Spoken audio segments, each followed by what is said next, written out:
So we got some big news from Palantir recently, a couple of days ago, that they're expanding their partnership with Microsoft. Yeah, that's pretty good news, guys. We're going to break that down in this video, and we're going to do an update on the stock, pretty much a follow-up on the charts here, and see where it's been trading and where it could be going. And later in the video, we're going to break down the financials as well very quickly. So if y'all find value, hit that like button, make sure to subscribe, and don't forget to get up to 15 stocks for Mumu, guys. It is free money. Use that link down below. More on that later, and now let's dive into it. So overall, guys, you probably know Palantir has been all over the place these last couple of weeks, from about $10, from the middle of February down to about $7.20 by the middle of March, and now it's roughly at $8 as we're getting more towards the middle of April here of 2023. So we've been, in other words, all over the place, and we'll talk about the charts more in a minute or two here. Let's quickly break down the news that ended up causing the stock to go down a lot. You guys can see here on the 5-day, 5-minute,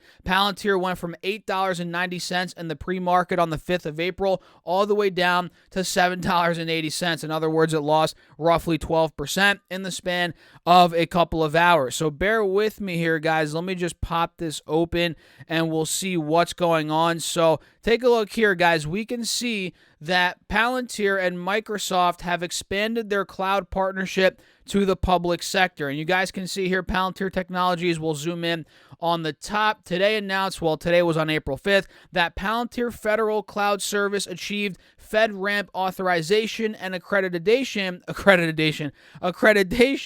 to support workloads at the U.S. Department of Defense, Impact Level 4, DoD, IL5, yada, yada, yada, on Microsoft Azure. This new milestone enables U.S. government customers and industry partners to access Palantir and Microsoft's secure, integrated, enterprise-grade capabilities in both Microsoft Azure Government and Microsoft Azure commercial environments. That's big, guys. Very big news here from Palantir. And what the heck did I just do? I think I just went back. Oops, my bad there, guys. Let's come down a little bit more here and see what else we have here. With the successful completion of FedRAMP and IL4 and IL5 accreditation on Microsoft Azure Commercial and Azure Government, Palantir and Microsoft are prepared to bring the best-in-breed solutions to the federal government, said Akash Jain, President, Palantir USG. Leveraging lessons from our partnership in the commercial sector, we are looking forward to delivering innovation on behalf of the most important U.S. government missions on an accelerated time frame. And today's announcement represents an inflection point in our partnership that will benefit our public sector stakeholders, and we look forward to launching these joint solutions with our federal partner. So I would say, guys, this is a pretty big piece of news in the short term for Palantir, and of course this will have a serious material impact on the business moving forward from a fundamental standpoint, although to be honest, I'm not looking at this as of now, really for a long-term position quite yet. Maybe I'll get there one day, but right now I'm looking more at it as a trade, which we'll talk about here in a couple of minutes when we break down the chart. And if we just look at the quick stats on Palantir stock, guys, let me actually make my face a little bit smaller. There we go. I know you guys love looking at my beautiful old face all day, right? We can see Palantir currently is $8 a share, which you all know, $17 billion market cap, which is down a lot. I mean, if you guys remember when this thing was near all-time highs, I think it was at a 50 billion market cap, something like that. So that's come down a lot. And when it comes to the financials, let's pull this up quickly. You guys know I like looking at the balance sheet to judge a company quickly, to see how the company's doing, assets, liabilities, current ratio, all that good stuff. So if we look at the total assets right now, current assets are roughly $3 billion. Let me zoom in so you guys can see that, right? Current assets, $3 billion. If we break that down, that's roughly $2.6 billion in cash equivalents, and short-term investments. And coming down a little bit more here, let's see what the debt's looking like. Total liabilities, we have current liabilities of $580 million. So they could easily, guys,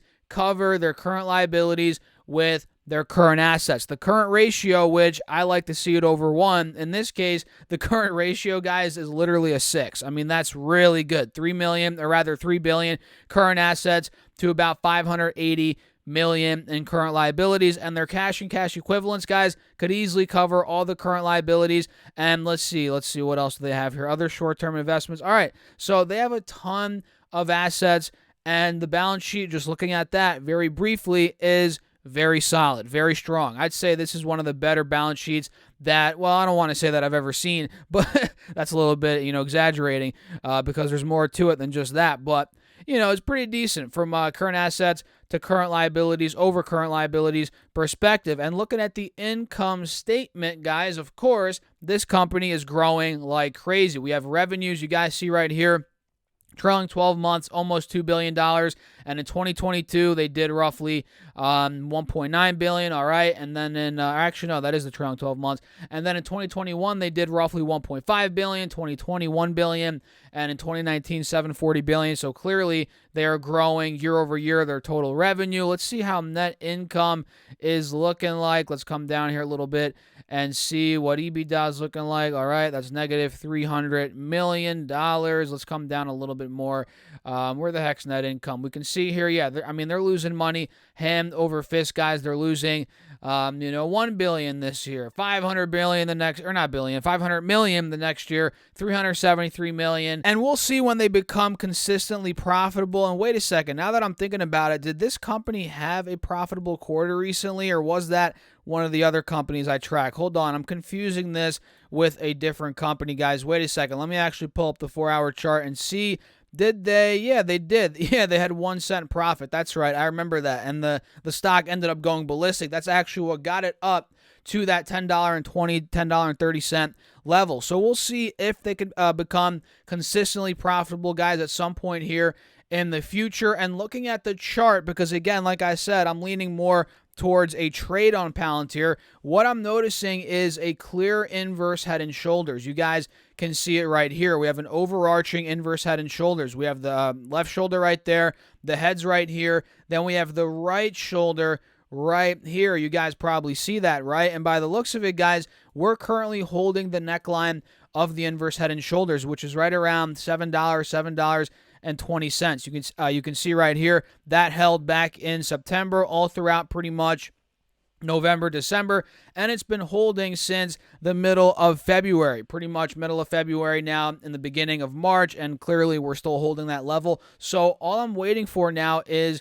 when are we going to get that next leg up, which we've been choppy these last couple of weeks. You can see right here since the end of February, pretty much a month and a half, it's been going all over the place between 750 to about 850. So if we start picking direction above 850, 875, we start getting that next leg up. That is where we can see that right shoulder and the inverse head and shoulders really start to play out. And at that point, look at 850, guys. Look how much that, look how prominent of a resistance that is. 850 to $9, right? These past couple of months, we've only broken out of that point a couple of times, and it hasn't lasted long. So I'm telling you, if 850 breaks on Palantir, this stock could really get to $10 fast. Maybe it starts to push 11, $12 from that point. That's kind of what I'm leaning towards right now. But we have to be patient. We have to see if we break that 850 level, which I'm waiting for. If that does happen, we do break that.